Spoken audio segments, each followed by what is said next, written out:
Streaming live. We're waiting to connect on all four platforms. One, two, three, and four. There we go. All right, we are connected everywhere.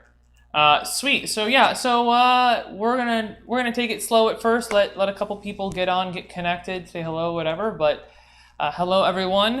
We've got a little special event going on tonight. Who you see here is Danielle St. She is gearing up to run for the supposedly mayoral race, or sorry, gubernatorial race in California. I know that there's a whole mess of things that's happening with that, so I can't wait for you to tell us what's going on in California right now. Um, Oh, how but much have? yeah, but yeah, no. So I met her through somebody mutual, some TC volunteer I talk about all the time. And as you guys know, I like to just get to know people. So Danielle, why don't you just introduce yourself a little bit? Tell us a little about who you are, what you're doing, and what is going on in that state. Oof. Okay. California is a mess. We all kind of know it, and I actually really kind of admire what's going on in Texas right now. You guys kind of seem like you've got a handle on something that is still kind of out of control. We realize that, but you guys are handling it a lot better than other places like California.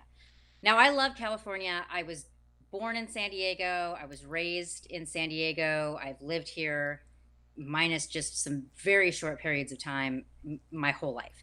And I love this state. I love this city. I actually ran for Congress in 2018 in District 49 in San Diego.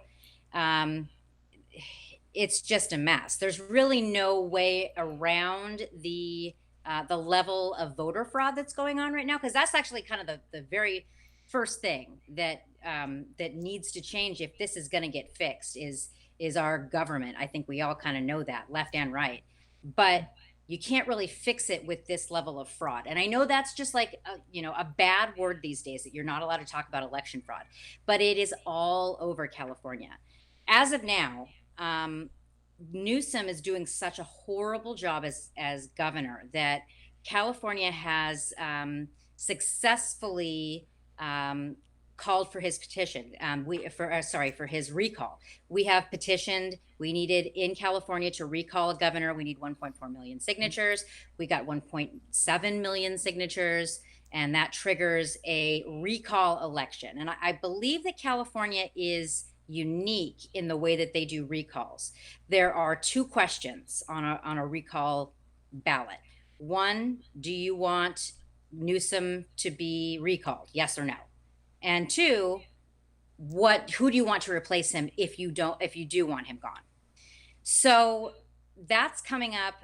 I've turned in my paperwork. I've assembled my team, and because of COVID, we cannot get a response from the Secretary of State. Now, all of this time, it's been, I believe, my campaign manager has the exact number, but over 60 days where we've turned in our paperwork and they are not calling us back. They're not acknowledging our campaign in any way, shape, or form.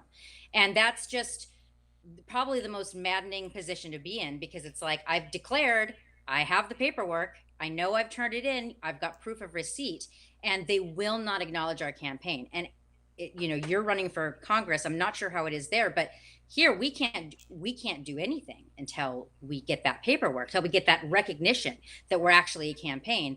Can we start raising money and gathering signatures and all of these things that you have to do to have a successful campaign? Right now, our hands are kind of tied, and they just moved up the recall election to September 14th. Done. So there's so many ways that the system at this point is beyond repair. That's where we are, even in California, when we, the people, try to change it. Here I am. I've got support. I've got Green Party support. Got independent support. I've got, Republican support. I've got a lot of support, but they won't even recognize my campaign. How do you remedy that how do you remedy that with are you going to vote harder? That's kind of where we are right now.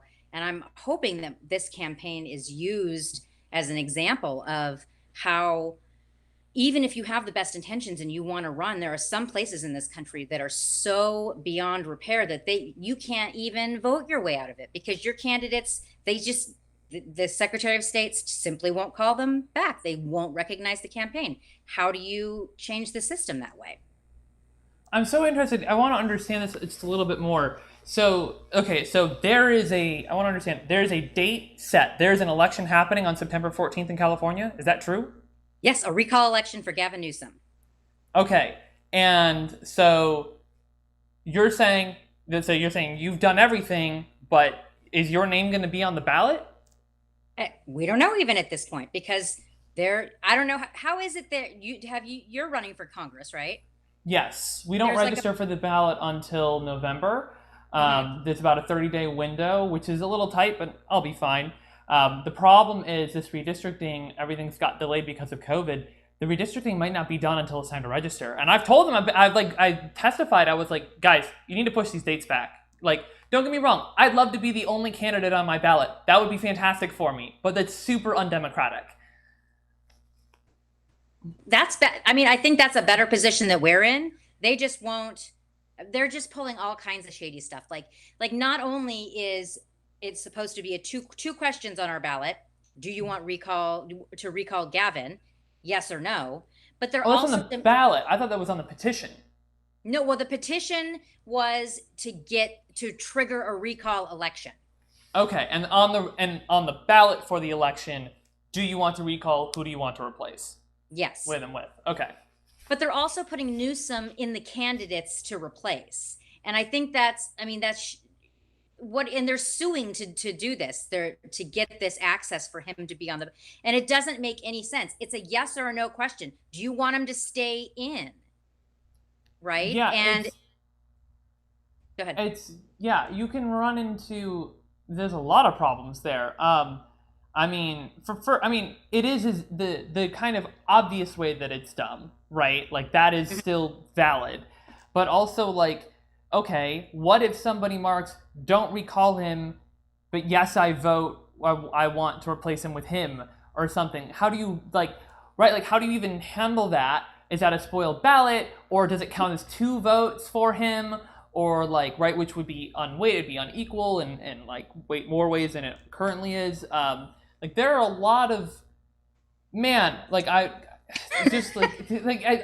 big on voting science. I've spent hundreds of I can hours see. studying voting science, and thinking about, like, that is just the craziest thing that is one of the nuttiest things I've ever heard of. Exactly. And part okay, and I've ran for Congress before, and so it's a huge time commitment, as you Mm-hmm. know, and especially when you go up against, I went up against, there's 17 other people running against Mm-hmm. me. 17 people.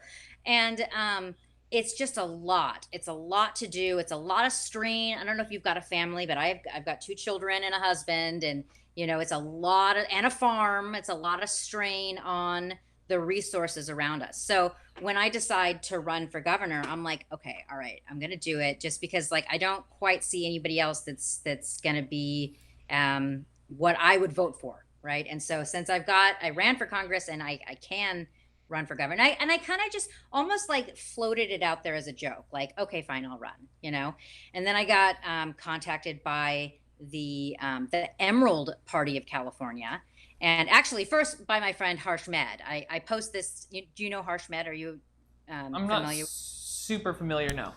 Okay, so he calls me, like, my phone rings. My phone never rings, right? I get dings and buzzes and vibrations all day long out of this thing. It never rings. So Harsh calls me right after I joke about this, and he's like, "Well, the Emerald Party, which is a shoot off of the Green Party, they want to help. They're in. If you want to do this, they will do it with you. They'll do it for you. They will gather their resources and back you." And really, like, how else do you win a campaign besides that? Like, that's the only way. And so I got to thinking, because it is very expensive to run for governor in California. I think it's like $3,900. It was 27 to run for Congress. But so I'm like, okay, fine. I will run. I'll declare and I will start gathering signatures. And there are in lieu signatures. Do you guys have in lieu signatures there for? It's I don't believe so. No. But tell us exactly what they are. So basically, so there is a $3,900 entry fee. However, you can get dollars per signature, up to 7,000 signatures, and I think it's like 55 cents per signature, and that up to the point where your entry fees are paid off. So I'm like, we could raise the money. It's not like fundraising probably would not be an issue. However, I would, if I can get 7,000 people to sign their signature to put me on the ballot, I believe that's 7,000 people who would support me, and that would be enough for me to believe that we could potentially win.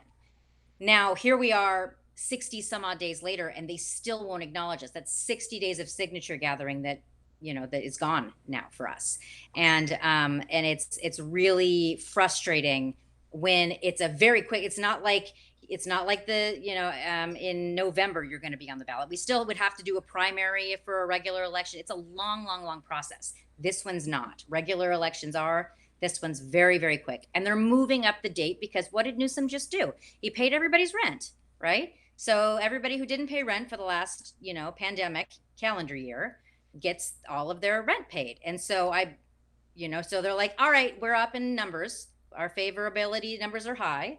So we're going to just ram this thing through, and we're going to get double votes on the ballot. We're going to win.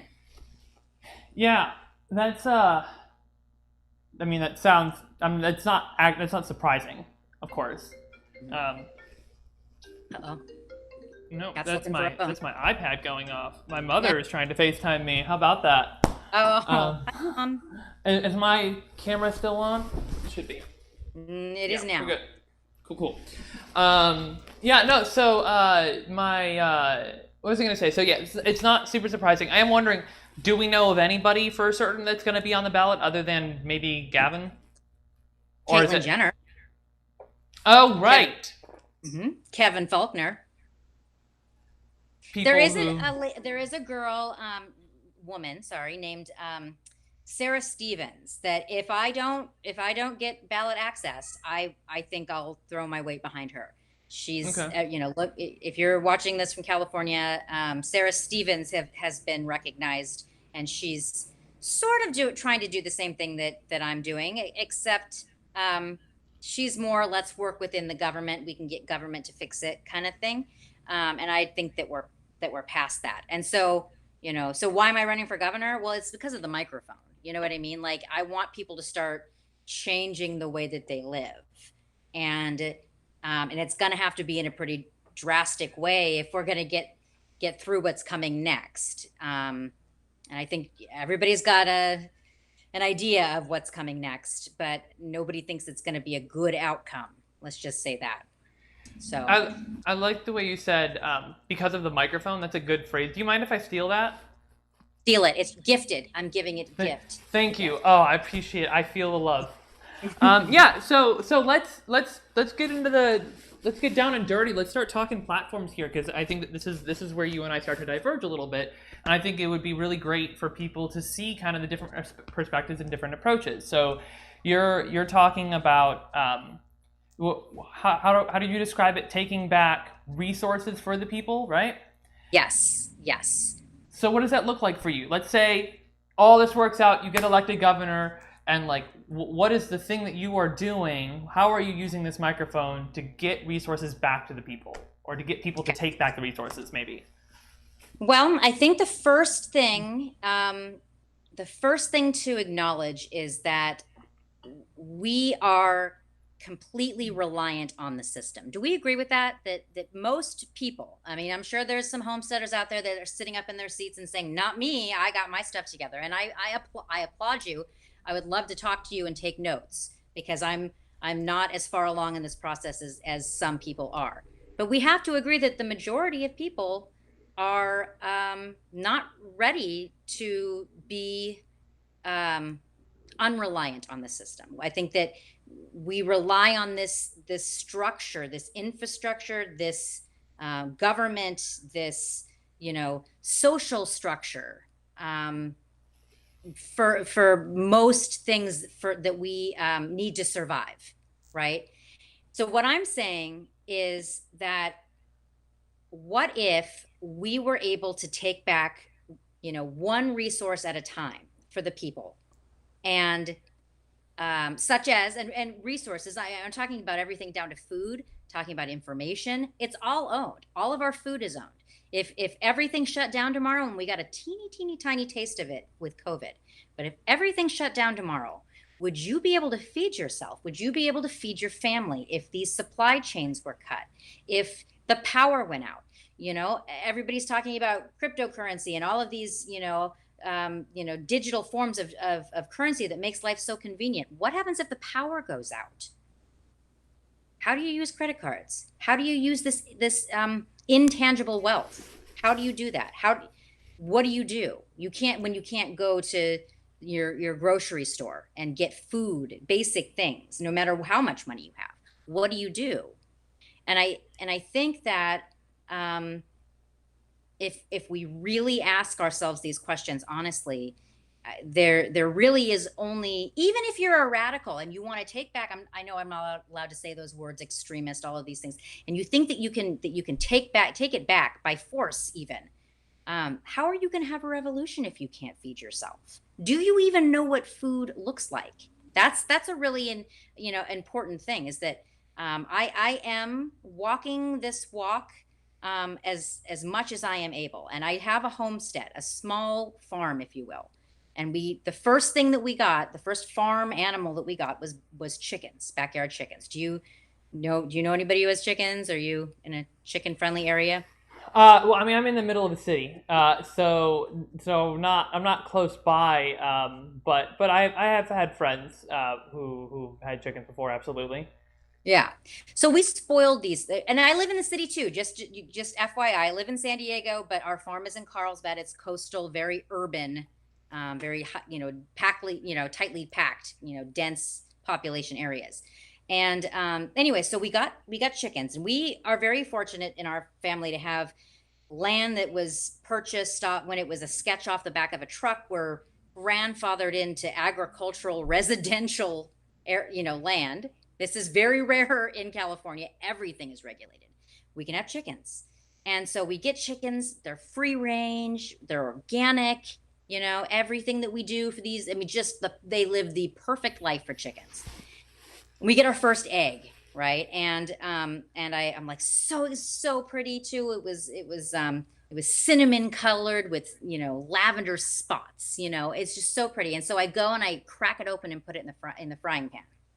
And I look at the yolk and I'm like, well, what's wrong with this? It's dark orange. It's like this really dark orange yolk. And I'm like, there's something wrong with this.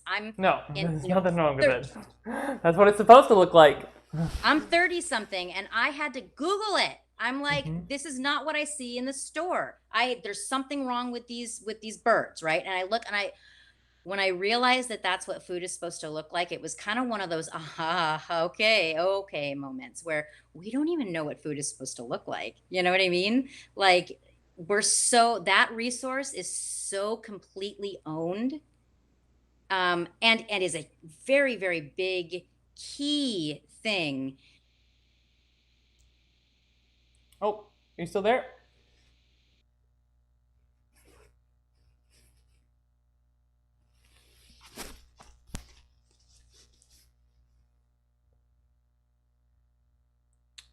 Oh, I think we lost her.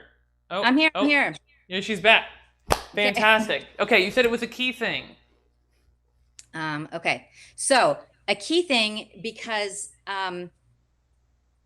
that there is definitely an element to the fact that we eat fast, we eat cheap, we eat garbage, really, most of us. Even if we go to the grocery store and prepare meals every day for our family, you don't know what kind of hormones are pumped into those chickens. You don't know what kind of, unless you're buying it from a farm, you really don't know what's going into our meat. Are we good? Are we here? I can't see you. I can't see you. You can't see me? Mm-mm. You should. Here, let me expand. it might. I can see you just fine. My Okay. thing can see me. So keep on going. Okay. So really, if we can take, I mean, just think about the energy that, that we can take back if people weren't so tired because of the crap food that they eat, right? If we could provide just for our communities, organically grown fruits, vegetables, and eggs, just start with these very basic things, which I know that California can do, and San Diego specifically. We live in the perfect growing climate. There's no reason that my community can't take back their food, even if it's on the side of the road. You know what I mean? We can take it back. That's our land, right? Isn't that city land? Isn't that our land? That's the kind of protest that I'm encouraging, is to plant food wherever you think that your tax dollars go. Plant food there because you paid for it, right? If we really do believe that the government is ours and that this city land is ours and government land is ours because we pay for it, that's the kind of protest that I'm hoping to see. Grow food on that land, grow food on city easements. What kind of energy can we harvest back from this society for ourselves if we're feeding ourselves right? That's, in my opinion, there's three big ones, but food is the first one that we have to take back before we do anything, before we make any changes, with whether it be within the government or outside the government. Taking back our food supply is the first thing that we need to do, in my opinion.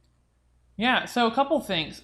First, I want to recognize or acknowledge, yeah, many of us are reliant on broken systems. And we experienced that firsthand here in Texas when 4 million of us lost power, and all the roads froze over with ice, not with snow. And there was no salt to break it down. Everybody had summer tires on their cars.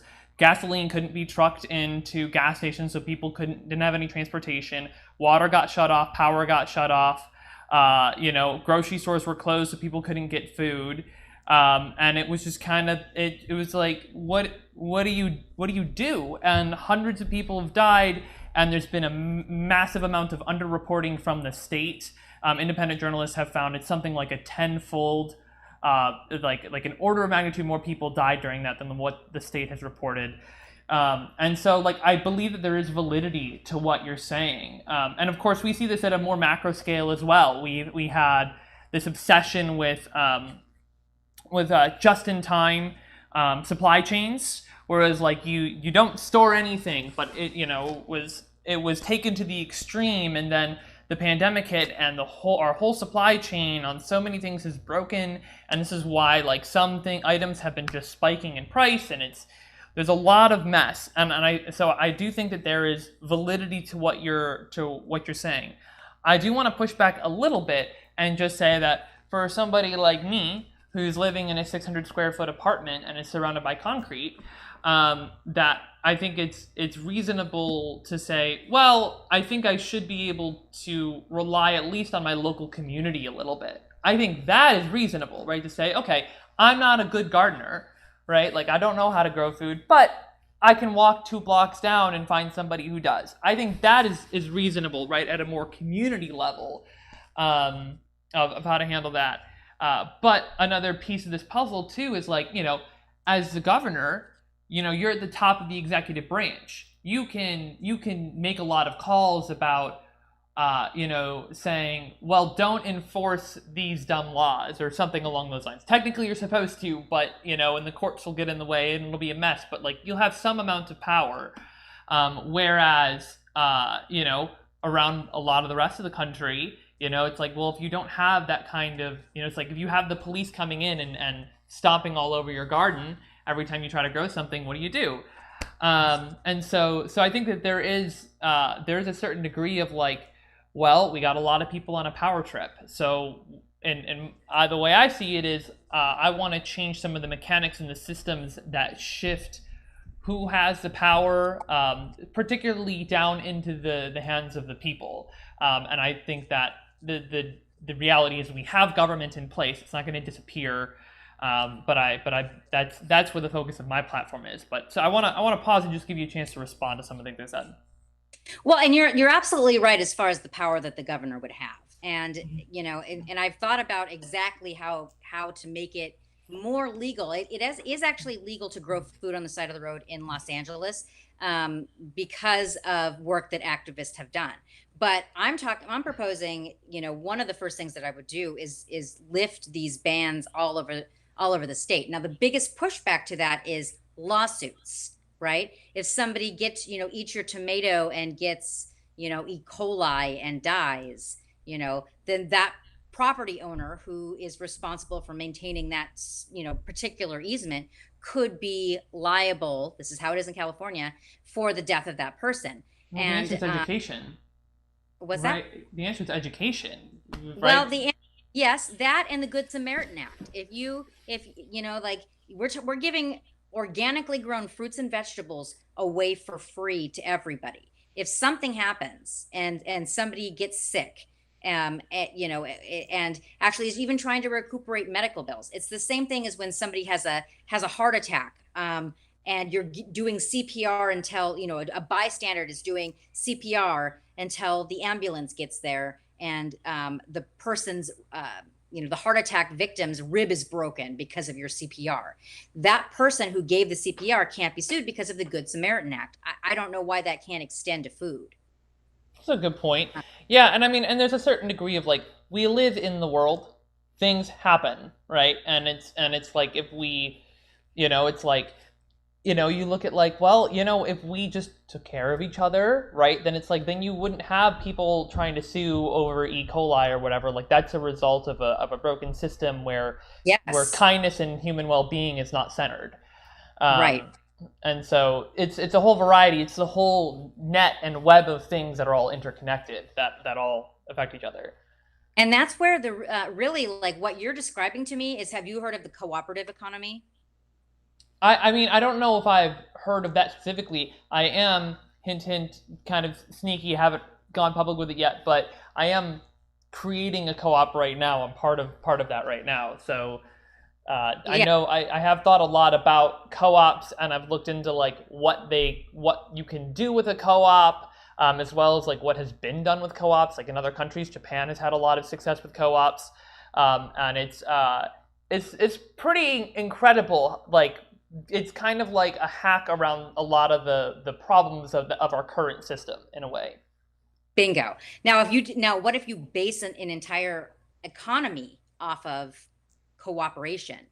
Mhm. What could you do? I mean, because we all know, we keep talking about, kind of vaguely this broken system, but that broken system is draining the energy out of us so that we can't ever really orientate ourselves enough to fix these problems. Mhm. They make it so that we have to be reliant on the system. Now, if we take the money out of the equation completely and focus on what you said earlier, like, you don't grow food, but you have other skills and you can trade your skills for that food. I know that's a bartering system, but think about it on a bigger scale.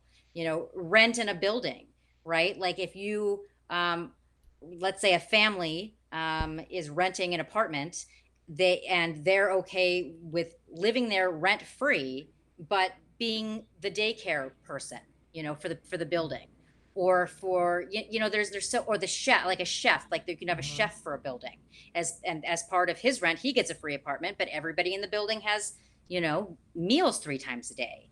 And there's so many things that you can do. I mean, this is really thinking outside the box of most things that people have been indoctrinated to believe in, right? Mhm. We can't survive without the dollar, but really that's real to keep us believing in a system that is flawed beyond repairs, in my opinion.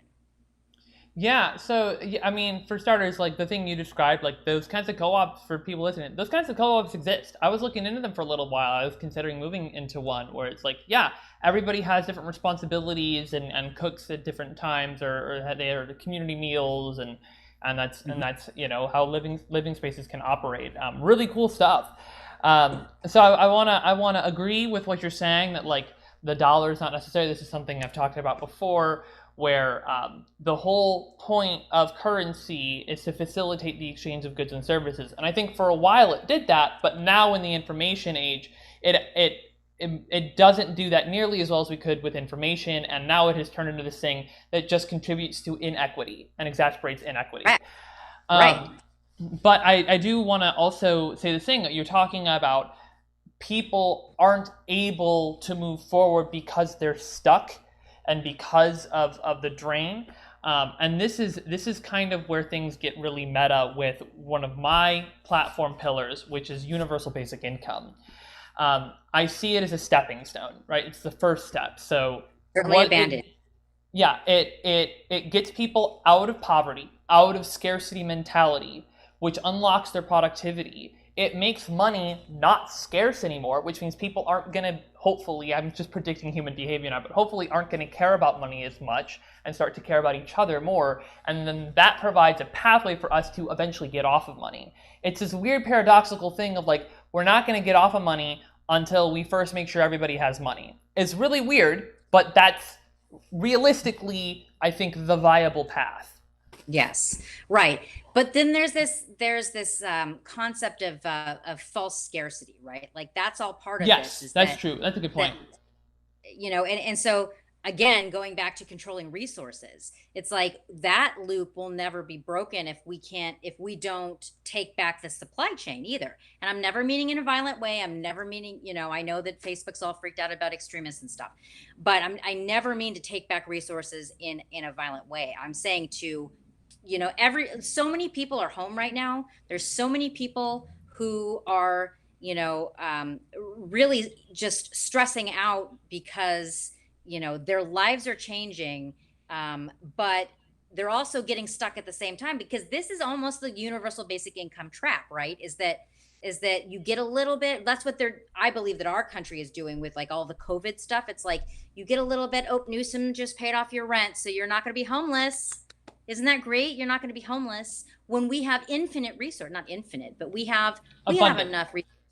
Yes, abundant resources. But they say, no, you're going to be homeless because if you don't, go out and earn these dollars for, tiny wages and like it, you're going to be homeless. And anytime, I believe that workers ask more money, hey, I need to feed my family, cost of living's going up, and I need to feed my family, they are threatened with a robot to replace them, which is like absolutely ridiculous, because we should be using automation to make our lives easier. Better, not worse. Yes.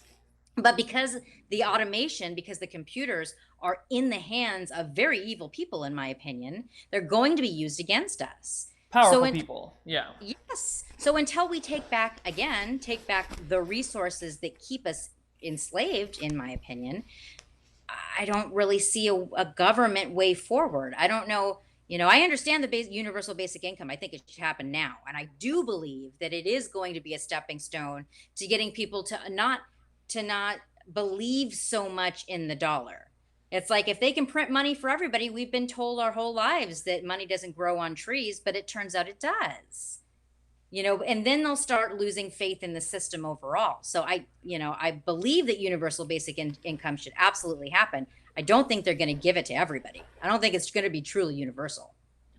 Yeah, and so like this is also where it's like, okay, so you're talking about using a microphone to get to people, but you have this paradoxical thing of like, it's hard to get through people's skulls when they're down and out, right? So it's a bit of a chicken and egg problem.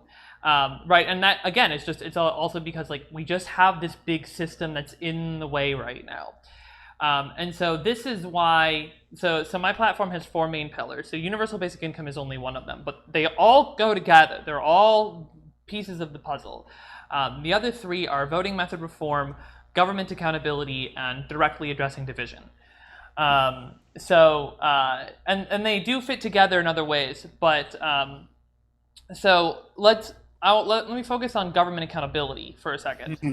So one of the things I say is transparency is irrelevant without accountability, and vice versa. So I don't believe that our government is all that transparent, but we know that there's no accountability because when the emails do leak and the recordings do come out, nothing changes.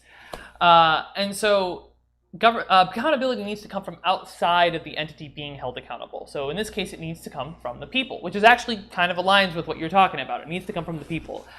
So here's my big idea. The thing that I'm working on is I'm building a public platform where constituents in my district can log on, verify their residency. They can talk about politics and do a variety of like kind of social media, like political social media related things. But the main feature is that every time I vote on a piece of legislation, they'll be able to approve or disapprove of my vote on that piece of legislation.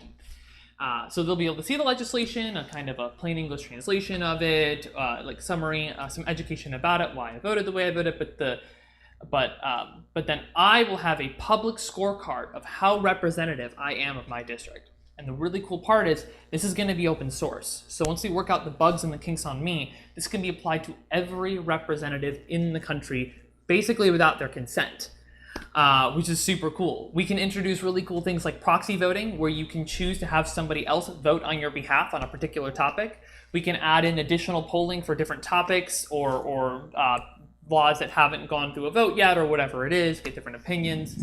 And we can, because it will be funded by donations rather than by this like profit motive, right? So we don't have to lock people into echo chambers. I was thinking about this the other day of like, like a neutrality engine. So it's intentionally always serving you up, like, yes, things that you normally engage with, but also things that you don't normally engage with, as well as a balanced mix of things that are positive and things that are negative.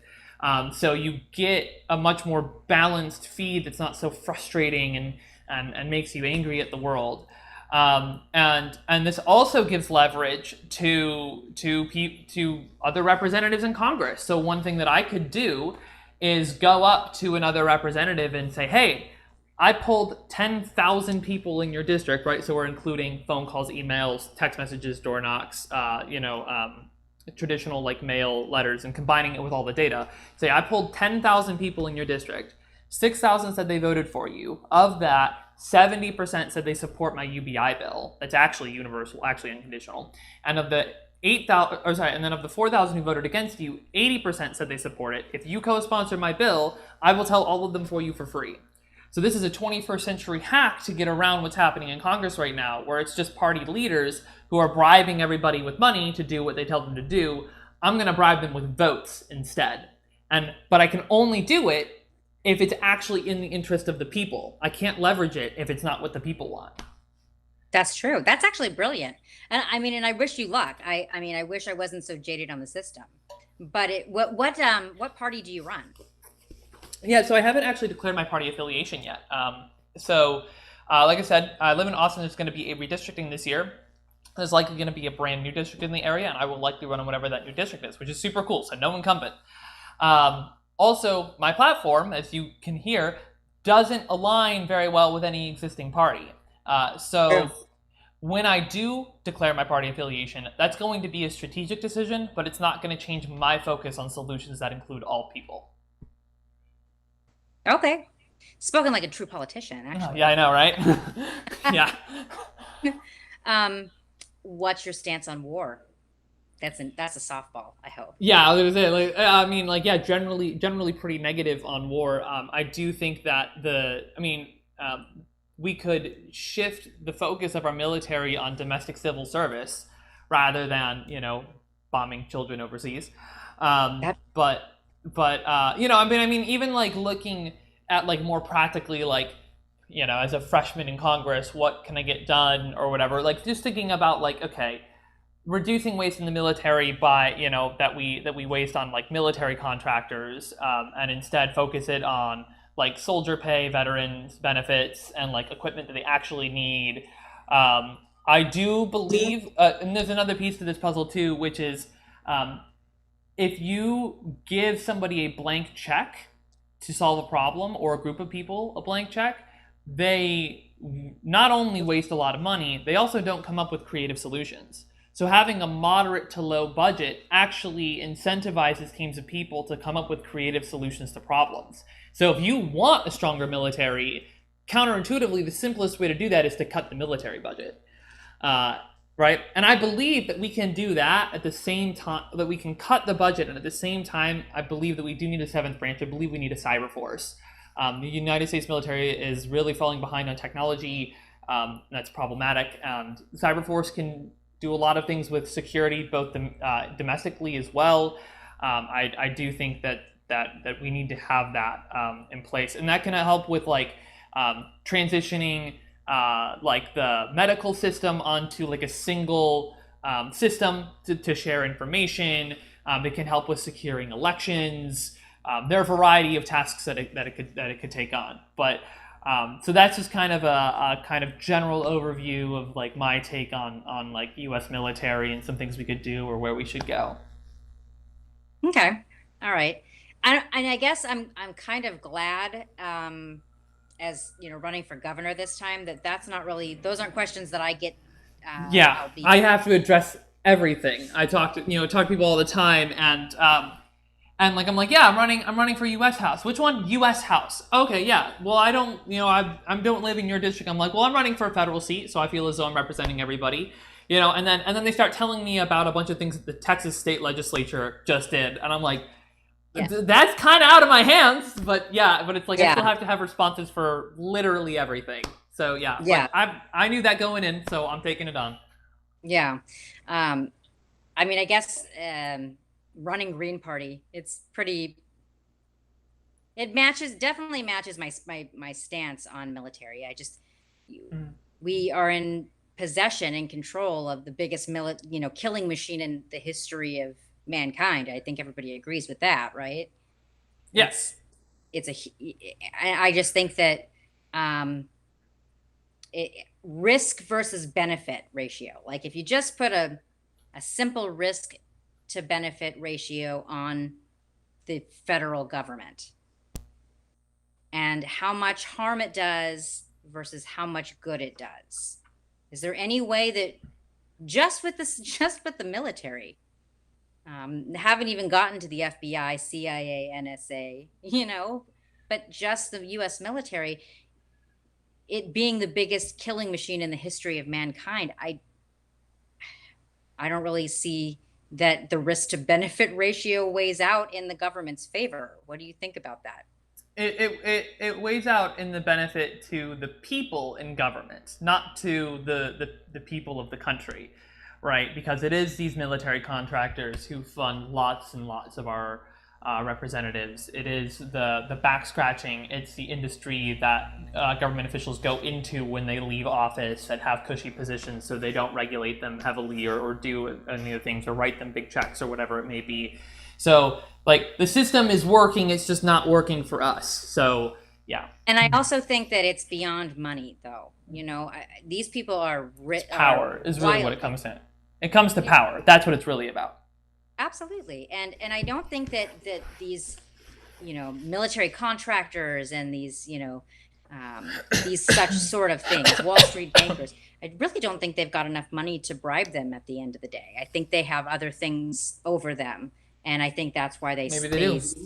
they stay in power. And I mean, you just look, it's a real simple glance through the Epstein Island stuff and on both sides. And I'm not talking about, I'm not talking about just the Democrats here, but on both sides of the aisle, you look back and, you can look at the scandals over the years and, there really is a legacy media interest in covering these things up and making them disappear. But the history doesn't change. They don't deny them. People's memories just fade. So that to me is the biggest problem, is that it's not even, oh, I'm going to get votes. And like, not that your idea is bad. And it's in a perfect world. Like if everybody in Congress was as people driven as you, it would be maybe perhaps a different world. But I think that the government as it is now and the representatives that have, decades and decades and decades of time to catch these people in bad situations and use it against them, I think that their votes will never be changed.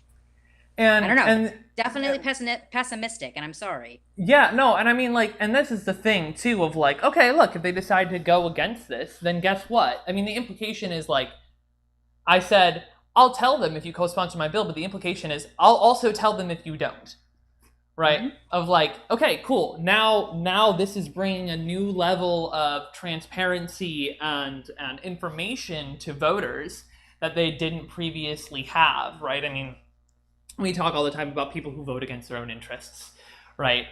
You know, because they haven't taken the time. But if you can build this information into basically an addicting social media platform whose like entire goal is to Like that. like get people to know more about what the hell is happening in their communities and in their country and in their world, then you can start to see a difference there. But that's also why, that might not be enough, which is why also voting method reform is another key part of my platform.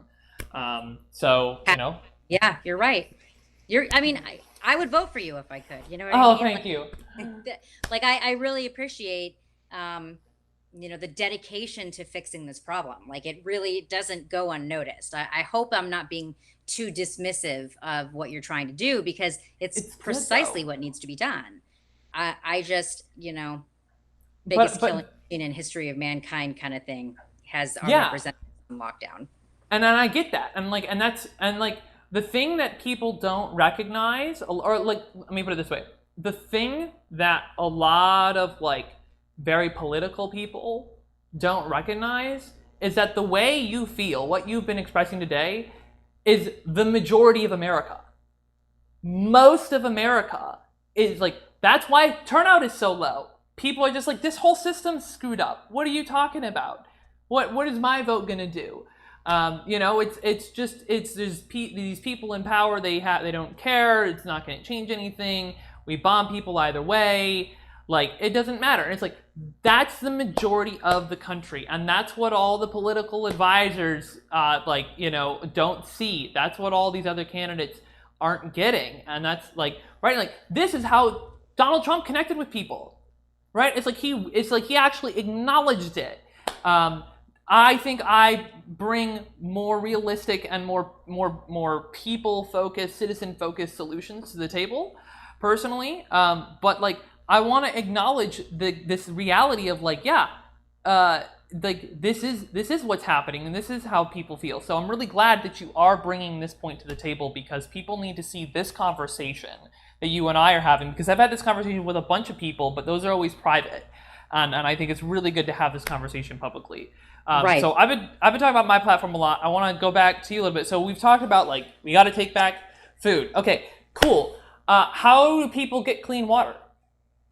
Okay. So we have severely underused desalination plants in California, and we could very easily pipeline to reservoirs this water, this treated water, and it's just it actually, like, I kind of old school family friends with the mayor of Carlsbad, and we have a plant in Carlsbad that is completely underused. And he's begging, reservoirs to take it, and they just, well, we can't because this regulation and that regulation. Catalina Island, they're in a severe water crisis. Why can't we do a pipeline, underneath the water, or even barge it in, or there that I mean, better minds, who are, There are ways to do it. there These are are ways to do it. solvable engineering problems. Right. And all of there's so many crops in Central California that are just, they're going to be done because California's The almonds. squeezing them out. So, so water, that's another huge thing. Wildfires is a huge thing. But again, if we have water access from desal plants all over how hard is it? There's ways to do it, and I think that that's another really big thing that we need to focus on. Homelessness, we've got a huge homelessness problem here. In LA, there's basically another voting district about to go up just in tent cities. There's so many of them. Hmm. And and there's so many vacant lots that we can put tiny houses on. There's ways to to fix this problem. Newsom said he was gonna, what was it, cash for no I forget the name of the program, but it was basically buying old hotels Yeah. and turning them into places for homeless people, and got millions and millions of dollars for it, and never did anything with it. There's so many things that can happen, and but people don't. Our government in California, especially, does not care to fix this problem. It's warm here, so they don't have that urgent push to fix this problem like they have in, say, Chicago, where people could, literally freeze to death. We don't have that here. So it's less of a priority for these representatives to fix. So, and and of course, all through COVID, there were extra shelters, but I saw homeless people every single day. Why didn't they all die? You know what I mean? Like there's so many things wrong with this picture. They're lying to us about so many things. They're mismanaging so many resources that it would be actually fairly simple, I believe, to fix, especially with these executive orders still in place. This, you can just, or emergency powers. He can basically just write any laws that he wants. He just waived rent for a whole for what, a year and a half for people who didn't pay rent, 100% paid for. Why can't you do that in other ways? Well, because it's right now he's facing a recall, and so it's loosening up a little bit. But once he goes back, it's going to be just the same. So those are my main platform positions. If you've got any like specific questions, like you asked about water, I can go into details on other things. The ports is a human trafficking is a huge problem in our state. The ports absolutely need to be cleaned up, and not just the things in the water, but there's a lot of waste and fraud and abuse going on in the ports of California, and I think that there needs to be huge shakeups in that. Human trafficking is just one problem with the port. It is. I could do a whole live stream on just what problems we have with the ports, but that would be another huge focus point, is to really work on the ports and changing the leadership for sure. Yeah, California is famously high taxes, lots of money, lots of rich people, but because it's one party rule, it's just mired in bureaucracy, and so that leads to a ton of waste and inefficiency, which is exactly what you're describing, right? Like there's totally opportunities here to get people housed. It can absolutely happen. All the, like you said before, the resources are abundant. It's all there, but it's not happening. And so again, it's one of these things of like, okay, you're talking about taking back resources, but I guess maybe my question is, can that same attitude be leveraged to on the ground to help people who are homeless without having to rely on what's going to be a multi-decade process of debureaucratizing the Californian government? I don't think so. I don't I Mhm. don't I don't know of any besides private donors, and that comes with a lot of liability too. It's like we're backed into this corner between, wanting to do good works for people, but if you step out of line, you're going to get sued for doing those good works in California. And so I think the private sector is doing, all that they're willing to do at the moment, which is why I start with three, the three resources. I've only gotten to the one. The other two are news and health, food, news, and health. Those are the first three that we need to take back. Homelessness is not even on the first, in the top three for me. And I'm not saying that it's not a problem. Be outraged all you want. People watching on the internet, but I'm not saying it's not a problem. I'm saying that the things that we can take back first, and we need to take back most urgently, are these things. I have ways. If the Secretary of State's office actually calls me back, which they probably won't, I have big ways to change this state. I could change this state easily, but I don't think that I think in California, the it's so far broken. The system is so far broken that I can't even get on the ballot to change it. You know what I mean? Yeah, I want to hear your thoughts on on taking back news. I want to understand your perspective on that and your ideas around that. Well, if people aren't presented with proper information, then it's no wonder they believe the lies that they believe. And so it's going to be a pretty a difficult web to untangle.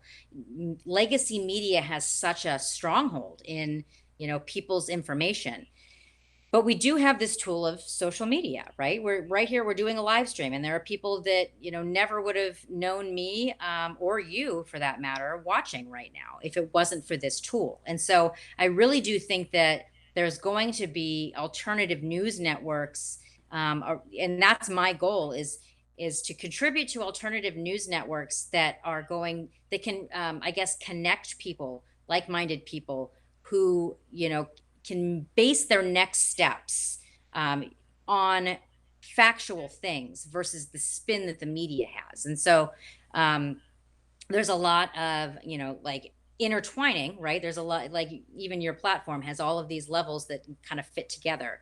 Um, we can have a news network, a social media platform, essentially, specifically for growing food, and how to grow food on the street, and how to grow food in your backyard, and how to grow food on your 600 square foot kitchen counter. You know what I mean? You can grow food in your apartment. You can. Or, everything from basically patio gardens up to buying. A friend of mine just bought a couple acres, maybe more than a couple acres, in West Texas, sold everything in Pennsylvania, and went off grid in West Texas, and is building, I think he's doing a 3D printed house. And he's filming it, and he's taking us all through this adventure that he's doing, and hopefully teaching people how he did it, how he was able to break the cycle, how to get unstuck. And so we could have one platform like that where we get together and get people the right information, and connect people. And like I said, like, I don't know, I know how to grow food on the side of the road in San Diego, California. Our weeds are tomatoes. It's ridiculous. We can grow food any time of the year.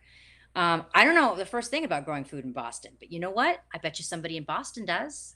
And so connecting the people, the experts in the area who know their climate and their limitations and abundancies, better than anybody else on earth, and applying it to their neighborhoods, and just getting, like you're talking about the voting, but getting in, city by city, gardening, how, who's got a community garden, who's got some space in their backyard, who's got some extra lemons on their tree. You know what I mean?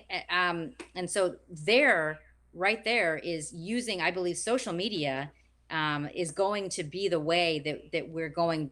It has to be a part of fixing this, because if people don't know even what the problems are, they're certainly not going to know how to fix them. And I think this is our opportunity to get this message out to as many people as possible, regardless of political ideology.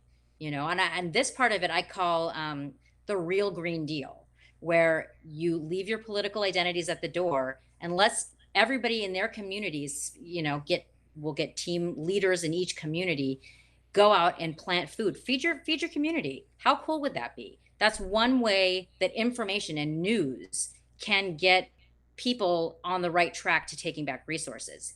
But like I said, if nobody knows what the real problems are, if we're all caught, if we're all fighting each other over stupid shit, then there's no real way that we're going to be able to take it back with it being this divided.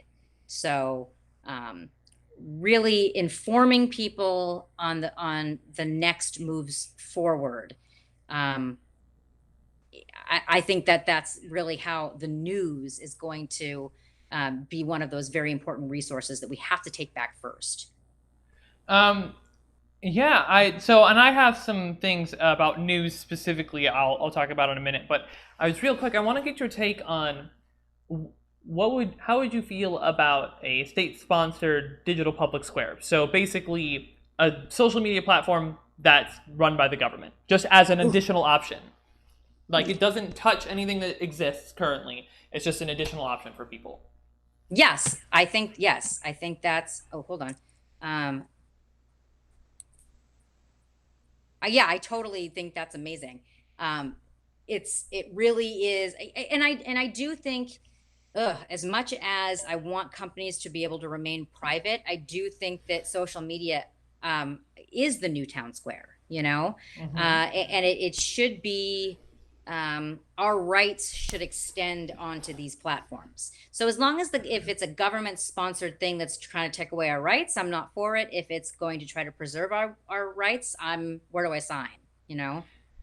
It's kind of funny. I was actually my stream that I did yesterday was all about rights on social media, Hmm. and so the proposal that I made actually was, you know, the first thing I did was first highlight like the specific language in the Constitution is on this kind of older way of thinking about rights of the state can't take it away from you, whereas the kind of more modern interpretation of rights is the state guarantees it for you.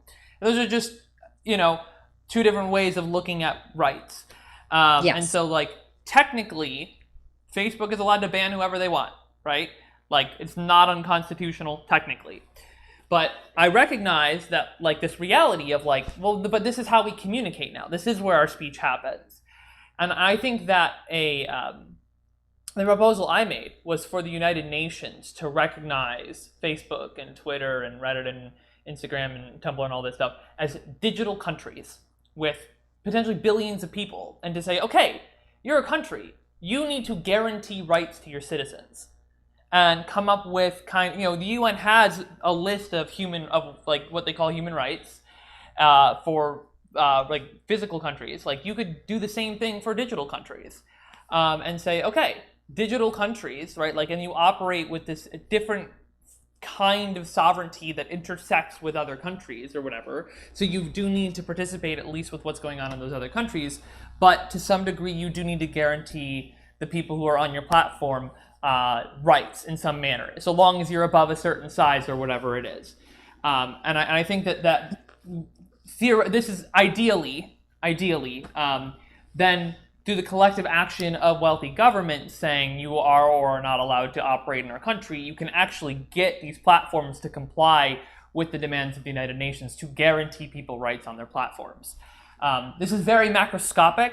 One of the things I like about it is that it's very global, right? We have different cultures all across the world and different communities that view things differently. So I don't think it should necessarily be this a Western America-centric kind of idea of exactly how social media should work. I think it should be a more global conversation. But I think that to me that seems like one approach. It would require that we have people in government who live in the 21st century, because we're filled with a lot of people who still live in the 20th century and just don't understand the information age. So I'd love to hear your take on that. Well, okay. I see what you're saying. However, these companies are, for the most part, specifically American companies, right? Yeah, yes, they are, for the most part. And there's, well, I mean, who created the internet? I mean, yeah, it was America. It started in America. Yep. Okay, so and whose tax dollars funded, paid for that? Is that ours? So I just believe, and I'm not stuck on this opinion. My mind could be changed, but in my opinion, the internet is ours. We paid for it. We developed it. These companies are American companies, and I believe that. And I'm not suggesting that America, American laws, need to be applied to people in other countries, because they're using the internet. I'm not suggesting that, but here in this country, where we developed the internet and where these companies reside, and pay taxes, and and enjoy freedoms that our government gave them, for the internet. What was the one that Clinton did? Where it basically gives them immunity for, what's it called? It'll come to me. Oh, Kappa? No. The fairness, not fair, yeah, fairness something. The internet, fairness something, but it basically made it so that these companies Oh, yeah. was that? No, yeah, keep going. are immune to this, and so they're immune to prosecution in so many different ways. That I believe they should, in my opinion, that the government should intervene and force them to give us rights on their platforms. They're publicly traded. They are American companies, and the internet is wouldn't exist that they're using wouldn't exist if it wasn't for us. And so I believe for those reasons that the platform should just be, made to by the government extend American rights to Americans on their platforms. Interesting. Yeah, and that's interesting because then you run into this thing of like, okay, the line between moderation and censorship can be a little bit fuzzy, and the line between like censorship and free speech, or what all these things are. And just looking at like, one of the things I talked about is like some platforms are intentionally much less open. So think like a gay dating site. Like it's very specifically like there are rules of like how this platform works. And when you sign up, you're agreeing to these rules, and if you don't, you get kicked off. And that's not necessarily a violation of free speech, it's just how that platform works. So saying one of the, like maybe a right that a digital country has to guarantee is much clearer presentation of what the community guidelines look like for that platform, or what it is, or what people are really signing up for. So I think that that's like a really important thing. So people get to make that decision. But yeah, I definitely think that it would be in conversation with the individual countries that they are the physical countries that the digital countries would be operating in. So there's a certain degree of like, yeah, you have to guarantee rights on your platform regardless of where you are, like certain rights. But then you have to do additional things based on what country you're operating in as well. Right. Now let me ask you a question. Are those rules that are put up in that site that you mentioned to prevent prostitution, or is it like you can't call somebody a racial slur? So it would be like, okay, so let me give an even better example that's more applicable to me. So I'm asexual, and I was on an asexual dating site for a little while, and like, on that site, people don't want raunchy pictures just DM'd at them, and it's taken very, very seriously. And so like you send somebody an unsolicited picture of you with your shirt off, and like you're gonna get banned right away or whatever. And that's just that's what we signed up for. We signed up for a platform where we don't have to put up with that kind of stuff. Right. And that was an intentional choice. And so it's like, and I think I think it's reasonable to have it. So what I'm saying is like, then when you're signing up for Facebook and throughout in your time on Facebook, is like the rules of Facebook need to be much clearer to people when they're signing up, because I think that they're not clear right now. And I think that they should. They changed them. Yeah, and they change them all the time. And like, again, there's not enough clarity around it. And they sent you those little emails saying we're changing our terms and conditions, but it's like there needs Yeah, and that's the thing, is like there needs to be more clarity. And so I think that that's something that needs to be applied to Facebook at a global level, not just an American level. And that's what I'm saying, is like these platforms are popular all over the world, and I believe the UN should step in and say there are some things that you just need to do no matter what, always. So I think that's kind of where I'm coming from. But I want to shift into a different way of talking, like this thing on news that my take on it, or at least what I want to contribute to it. So this is in the platform of directly addressing division. There are some things I want to do within government. There's some things I want to do outside of government. But focusing on within government, media right now, from Fox to Facebook, is not incentivized to spread information. This is kind of getting what you were going to. They're incentivized to make money, and they have found the best way for them to make money is to spread misinformation and propaganda and lies, to get people angry at each other and divided so they get more eyes on ads. Right? We have a term for this: doom scrolling. And so what I want to do is cleanly define what counts as press. So if we think about the First Amendment for a second, I do believe in freedom of speech for the individual. I believe in freedom of the press. But when I think of freedom of the press, I think of freedom of information, not freedom of misinformation. Now, there is no algorithm for truth. But if we can separate off the political commentary and the interpretation and the entertainment into this other thing, which we can then apply fairness doctrine to, which we have historical precedents for, we can come back to the press side of things and work to decouple press from the profit motive. One idea I've come up with, or kind of stolen and modified to help with this, is to have low conditionality funding for local and investigative and independent journalism.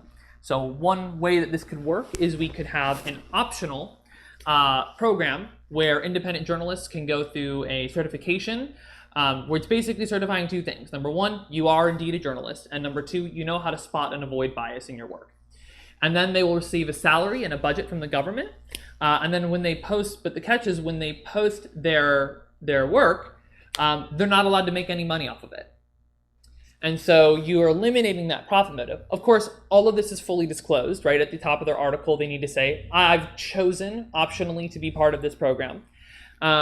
What this will have, but I think this will do a number of things. Increasing local journalism and investigative journalism will help to decentralize narratives and sources. It will give people more places to go to get their information. They'll be able to learn more about what's happening in their communities, and they won't have to be so focused on these centralized media narratives that we're stuck with right now.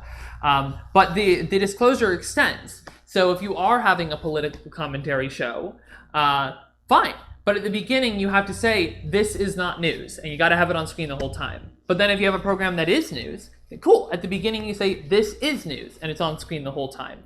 And so cleanly separating those two things actually goes back to the way we used to do things. We used to have a part of the newspaper that was hard news, and then we had an opinion section. And those two things were separate, and they have completely melted together now, and they've become indistinguishable.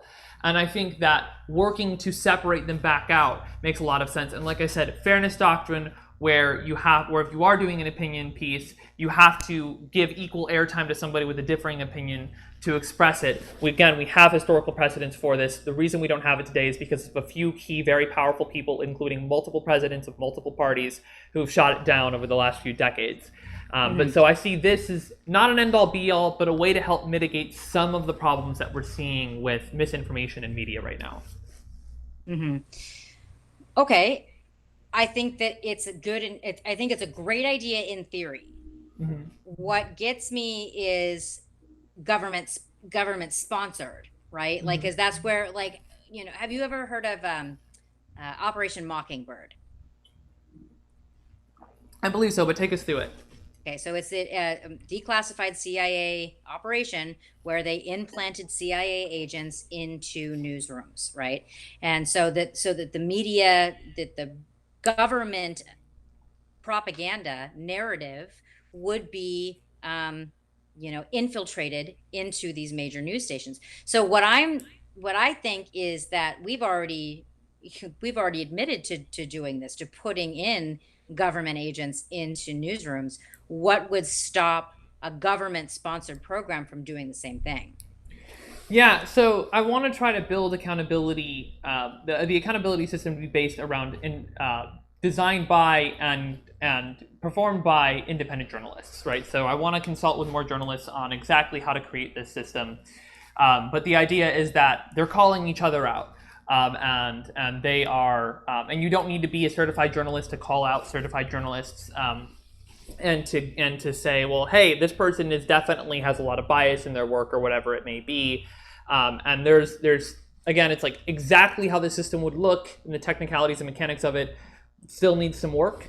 But again, this is another piece of I understand that fear, and that's why this is an optional program. That's why the full disclosure is required. Those two things are incredibly important. Is that if you don't trust it, then you don't have to read it, and you'll know that it's not that because that full disclosure is required. If I would never vote for it if this was mandatory, or if the full disclosure wasn't required, it's doomed. I'm not voting for it. Those are incredibly crucial, important pieces of it because I think that fear is legitimate. And so this just gives people more information. It allows people to make more informed decisions about the type of content that they're consuming.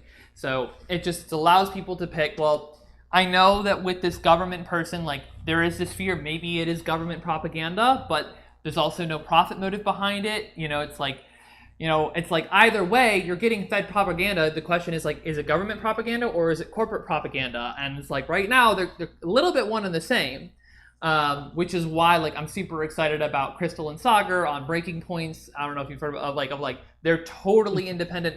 That I love. That's fantastic. I don't want to like touch that. I don't want to ruin that kind of thing. I think that that's beautiful and that we should continue to have that. So this program should not be like negatively affecting what they're doing. And I want to see more of that.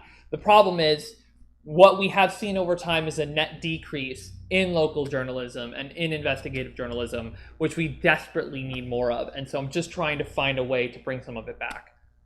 Yeah, and that's so important. So if that would help to bring back more, I mean, I even say civilian journalists, but independent journalists to the mix, then yeah, I'm all for it.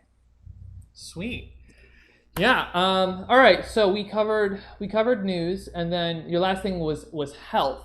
And yeah. I'm quite interested because this is a really great conversation to have because there's so much more to this than just saying Medicare for all. Like that's not the whole story here.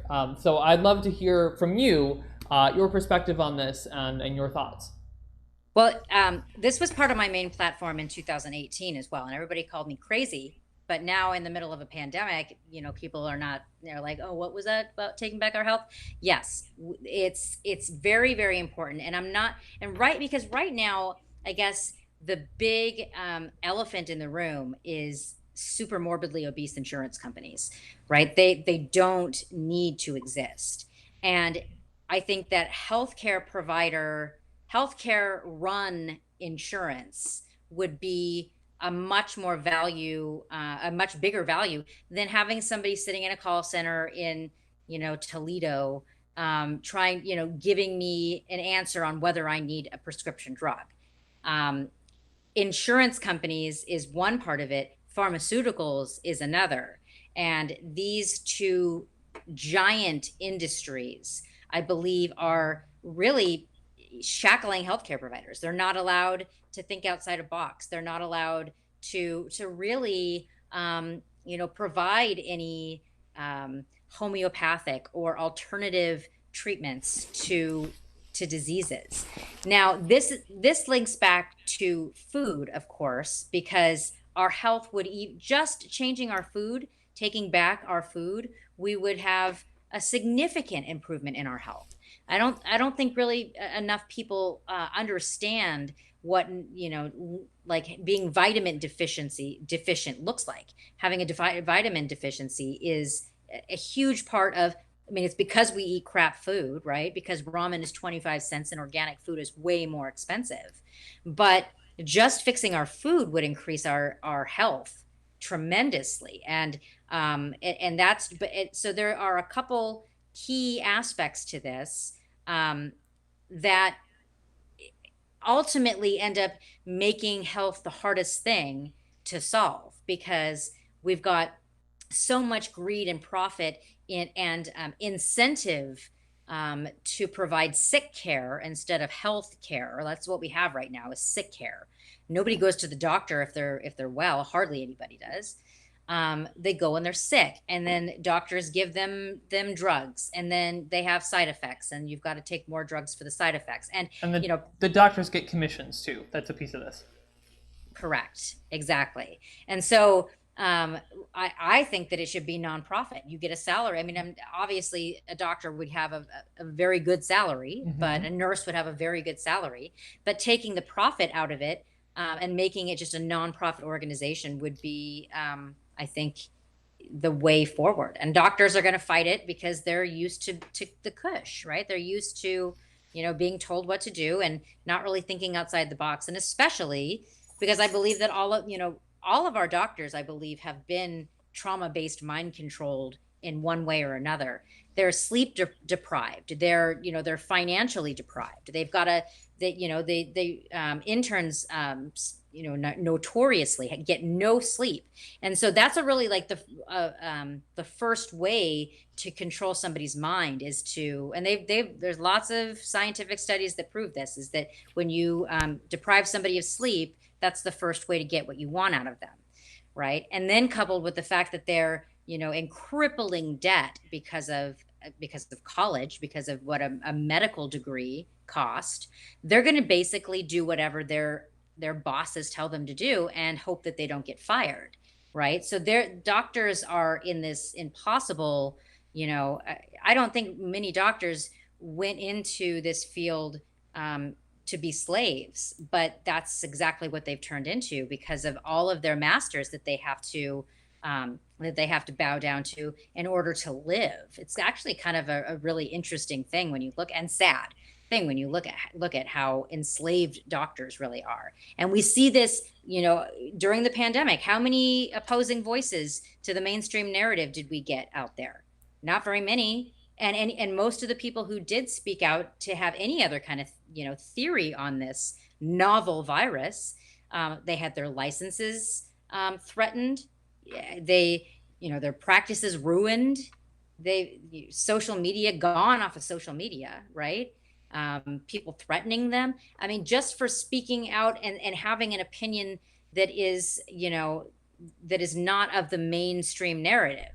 And that really should scare a lot of people, that if this is supposed to be science, why were we not allowed to hear dissenting voices of doctors and scientists for a novel virus? What is going on here? The healthcare is beyond broken. And these are just a couple small examples of why. Like I said, first step to taking it back is not using it, is to feed yourself, watch what's going into your body. That really is the best way to take back our health. I'm not quite sure how we're going to take the profit out of it. I just know that it can't be there and for this system to work any longer, science or medicine. Yeah, and a really good point here. Did you see that Jon Stewart bit on Colbert? Yeah, that was, man, when he put it like that, I was like, Duh. somehow they tricked billions of us, including myself, that the Wuhan respiratory coronavirus pandemic had nothing to do with the Wuhan respiratory coronavirus lab. How did we fall for that? Well, the first you fell for it because you weren't allowed to see all of us typing on social media saying it came from the lab, it came from the lab, it came from the lab. We got thrown in Facebook jail for saying that. Yeah. And here's the really, really sick part about it, is that they knew it came from the lab. The powers that be, the narrative controllers, knew where it came from. And what did they do? They blamed the food supply of some of the poorest people in the world. Yeah, and it was so crazy. Or no, what was the point I was going to make? Yeah, scientists are people too, and they are subject to all the same pathologies and problems that the rest of us are, and how power corrupts us and all that same stuff. They're not immune to it. And I think that's been a very valuable lesson, is like, they're not this like holy grail of like, well, they are perfectly logical and rational all the time, always. Like, even if that is kind of the trend for like, that's the type of person who tends to go into those kinds of fields, it doesn't mean that they're not human still. And they're not infallible. And so, yeah, looking at getting the profit motive out of healthcare, but can also help us to have a better balance of, I like to refer to it as holistic and clinical health. That's how I like to categorize it, because I don't think those two are as charged as some other terms. Yeah, you need to have that balance. I know for myself, a holistic approach worked out really, really well for me with my Tourette syndrome and my obsessive compulsive disorder. But with kidney stones, a clinical approach worked out really, really well for me. And so I'm thankful that I had both, that I was able to do that like both ended up working out for me. Yeah, I mean, you're definitely right about like looking at like the food that we take into our bodies. Again, people are human though, and we have this, you know, just ridiculous marketing culture of this like hyper consumerism that gets soda and sugary beverages and you know, fatty foods and all these other things into our bodies, especially in America, and we have this incredible obesity epidemic. I think I was looking at a chart the other day. It was like in 30 years, from like 1986 to 2016, the average weight of women went up, or the average weight that Americans were okay with, or for women to be, or something along those lines, went up to, in 2016, the level that it was at for men in 1986. And so, like, we are accepting of higher weights than we used to be. But there's no reason for us to be of higher weights, because we're not really all that much taller than we were 30 years ago, necessarily. And so, like, there's, again, it's this big interconnected web. And there are things we can do. There are several states in the country, I know Hawaii is one of them, where, like, billboards aren't allowed, like, on freeways. They're just not.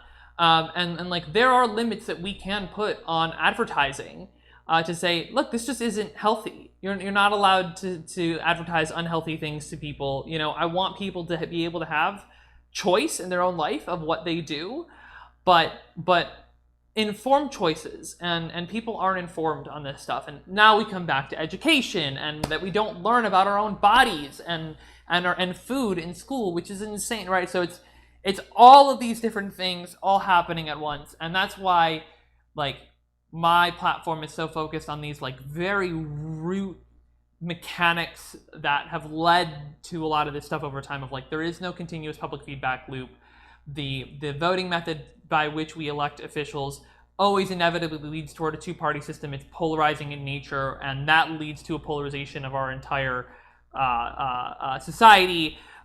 You know, the division issue is just so immediate as a result of that we don't have time to address it in indirect ways. And then universal basic income is an actual full-on policy to get people out of poverty and make people more productive. So that's what my platform is about, is like, let's fix the mechanics and the rest will follow. Yeah, and I mean, if you're going to fix it, that's really the kind of recipe that you're going to need.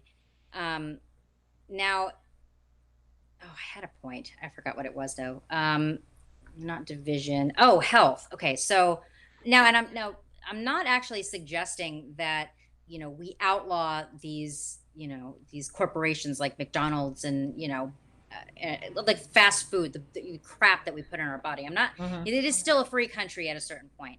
Mm-hmm. But what I'm suggesting is, if there is a healthy alternative growing on the side of the road for free. I mean, I say the side of the road, but, you know, fill in the blank empty field. And it's free and available to you. If that, I just want to be able to say that I'm offering them a choice, that as a culture, as a city, as a community, that we can offer that choice to people in need.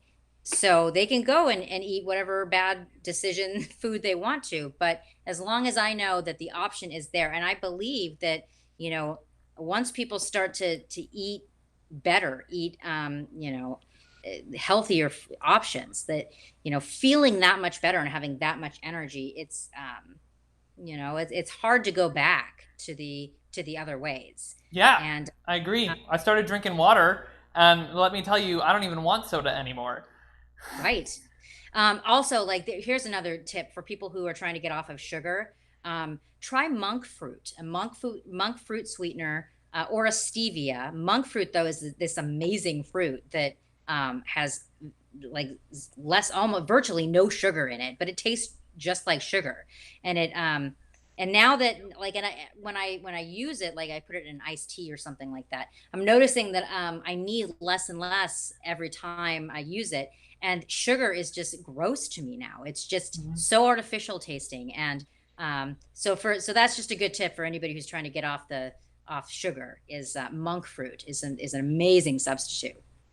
Yeah, and also, like, you hit on this good point about, like, the solutions need to be as convenient as the problems. That's a good one. I just came up with that. Oh, that's going on my Twitter. Yeah. The solutions need to be as convenient as the problems. And like this is like in Japan, like not the healthiest options, but like reasonably healthy options are just as cheap and just as convenient as fast food. And so people end up going for those instead. And that has led to Japan being much healthier. And there are ways, like you said, where people, citizens, communities can provide that convenience and take it back, and I'm all for that, and that's great too. I think that there are also ways that the government can make a difference with that too, by creating incentives and subsidies for healthier, convenient options of saying, okay, well, we're not going to subsidize factory farms nearly as much, but we will subsidize these other things that have better health benefits for people to help make them cheaper and more convenient. So I think there are a variety of approaches, especially because we have a variety of people here. We have so much diversity in this country, which I love personally. But yeah, there's what we put into our bodies does make a big difference as to our health, and also sleep as well. That's another big thing. But that one's just going to require us not. That's going to require. I think UBI is actually going to help. Is going to allow people to sleep more too. Agreed. Yeah. Oh God, money is seriously. Okay, so have you heard of Oh, I always get this title backwards. It's either silent weapons for quiet wars or quiet weapons for silent wars. Have you ever heard of that? No, this is new to me. Okay, so it is basically like an released training manual, a CIA training manual on basically how they are they're shocking our systems. They're basically using our bodies as machines, energy producing machines, and through the economy, they are able to stress our systems out and improve our systems.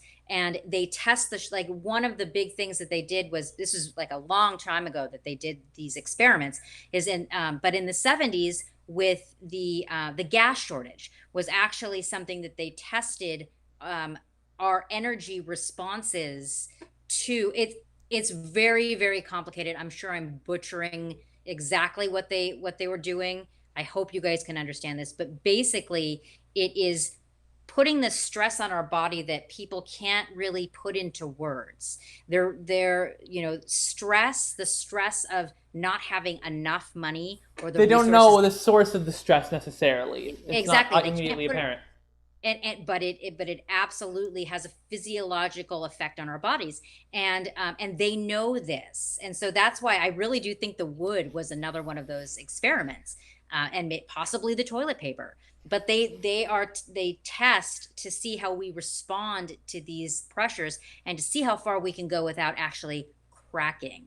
Right? They want to get as much energy out of us before we break, and you have to give the long-term plan of the elites or the globalists or whatever you want to call it, whatever, one world order, whatever you want to put on it. There is a long-term plan put in place. They've studied us. They've studied humans and what we need and what we don't need, what we can take and what we can't take. They know us better than we know ourselves, which is why they can market to us so easily. They know us so well. And I have to give, honestly, I'm trying to take them down, not in a violent way at all, and give the people the power again. But I do have to admire, how much energy they put into enslaving us. And we all should take notes so that it never happens again. You have to know their game before you can beat it. So we're getting a little bit conspiracy here. But so while I do believe that there are a lot of powerful people at the top, I feel the country is run by three people: the Speaker of the House, the Senate Majority Leader, and the President. It's a semi-dictatorship. It's a three-way dictatorship. That's how I feel about it. But I don't believe that there's a secret society necessarily. I don't believe that a lot of people in power at the top are quite as competent as you're giving them credit for. I think some of them are. I think Mitch McConnell is incredibly competent. I think he knows what he's doing. I think everything he does is incredibly intentional and well planned. But I wouldn't give that same credit to everybody. But I do think it's the marketing. I think just because like marketing has been around for a long time, and now we have so much more information on people, and psychology's better. But I do, at least to some degree, want to agree with, like, yes, there are some people with a lot of power who are very intentionally trying to who like know how to get people to believe a thing or to do a thing that is against their own self-interest, that takes energy out of them, that makes it harder for them to fight back, so that way they can stay in power longer. I agree that is a real thing in the world. I think I disagree with you a little bit about who's doing it, and this concept of a super big master plan. I think that's a little bit, that personally, I don't think it's quite that far, but Understood. Let me ask you a question then. Why are they, when you look at, have you ever dug into like declassified CIA documents? I've not done a deep dive. No, What's that? I have not done a deep dive. No. Okay. There's so many different categories, but when you look at the operations and the amount of time and energy that they've put in to understand us, like like when you read these things, it really looks like they've put a lot of thought, and I'm not giving them a name besides the CIA at this point, but there's a lot of planning to try to get a certain outcome out of the people, and I'm talking long term, decades of planning to steer society into a certain direction. Who came up with this? Like it was, I mean, was it just a team full of people at the CIA, or were there, the heads of universities and science and health facilities and Wall Street, and funding these operations to truly understand how to sell humanity on the ideas that they want us to believe? Do you believe that that's just, a coincidence that they've done this and they've put so much energy on it, or do you think there's more nefarious things, or do you think they're, good things that they're trying to do with this information? What do you think? I think there's validity to this concept of like, well, there's historical precedence for it, so it's probably happening right now. I think that's a fair argument. I think maybe it's just my ego that says that I don't want to believe that they're that smart. um, so it's hard to say. I'm not in it. I'm not part of it. I don't. Maybe the way that I think my real way that I look at it is like, it's not going to change where I shift my energy.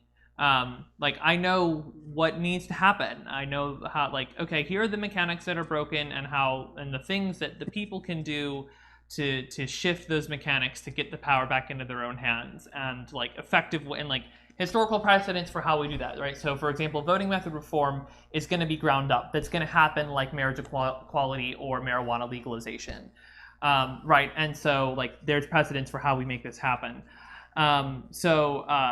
There's like that's not going to shift regardless of whether it is competent people trying to make big plans or not. Like this is the only path forward, is kind of how I see it, of like how we actually get this stuff to shift. So I don't know. At the end of the day, I guess I really don't know. I can only make my guesses, but it's not gonna. My focus is gonna be on where I'm at right now, what I can do with my power today. Totally. And honestly, I can't state this enough. I don't think that there is a way to take back the government for the people without people like you. There's just listening to your platform. I mean, it does sound like something that, and don't, so I really hope you don't let my fatigue in the system, be a downer in any way, because I really do admire what you're doing. And I really think that if there's going to be any way to fix it, that through that route, this is precisely how you have to do it. Yeah. Sweet. Okay. Well, we've been at this for over an hour and a half now, which has been super cool. Time. Yeah, I know, right? Did you have any other things you wanted to talk about, or stuff you wanted to bring up, or? Probably not this time. I think we've kind of covered all the basics. I had a lot of fun though. I'd love to do it again sometime soon. Yeah, this has been super cool. Well, so tell us about social media or following you or what's going on. How can people connect with you? What's up? Okay, so I'm on all the major platforms, just Danielle St. John, and it's my website at this point. But like I said, we can't really function as a live campaign yet until we get recognition from the Secretary of State's office. But it's excuse me, stjohnforca.com, and I'm also on YouTube at for Danielle St. John. Gotcha. Yeah. So just do your name and your website in the chat. So everybody go follow her on all of the everything. Where are you most active on? Facebook. You are most active on Facebook. Okay, cool. Yeah, for Yes. me, I've been mostly focusing on Twitter, just because it's where all the politics seems to happen. But Right, um, right, exactly. Okay. yeah, well, I really appreciate you coming on. Like I said, like you said, this has been a ton of fun. This has been great. Um, TC is probably going to break this up into a whole bunch of little clips that you'll start seeing posted on my YouTube channel. Probably going to be a little while. We got to catch up. There's some other interviews I've done. We gotta get going. But Okay. yeah, this'll be super cool, and I'm super pumped to hear more about what's going on with your campaign, and hopefully you get on the ballot and make this happen. Thank you so much. Talk to you soon. All right, bye bye.